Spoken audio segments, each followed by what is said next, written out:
നാലാം ഖലീഫയ്ക്ക് ശേഷം പിന്നെ ഇസ്ലാമിക റിപ്പബ്ലിക്കിൻ്റെ ഭരണം ഏറ്റെടുത്തത് ആരാണ്? അതിന് ഉത്തരവാദി ആരാണ് എന്നാണ് കവി പറയുന്നത്. കഥ മാറിടൈറാവി ഭരണം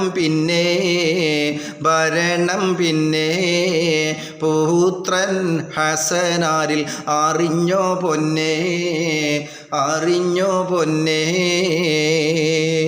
പിന്നെ മഹാനായ അലിയും കറമല്ലാഹുജുവിൻ്റെ പുത്രന്മാരിൽ ഹസ്സൻ ഹുസൈൻ റളിയല്ലാഹു തആല രണ്ടാളുമുണ്ടെങ്കിലും ഹസ്സനാണ് മൂത്തത്.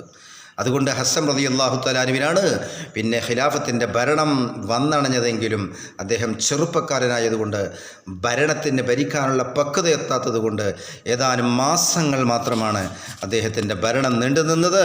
പിന്നെ എന്താണ് ഇസ്ലാമിക റിപ്പബ്ലിക്കിൻ്റെ കാര്യം, ഇസ്ലാമിക ഭരണം ആര് ഏറ്റു എന്നൊക്കെ രസകരമായ സംഭവം ഇൻഷാ അല്ലാഹ് കവി വിവരിക്കുകയാണ്.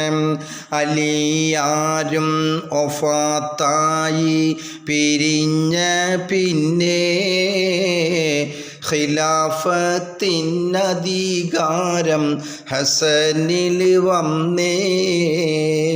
ഭരണത്തിൻ പരിചയം കുറവതാലേ മുആവിയവരിലായി കൊടുത്തിടുന്നേ.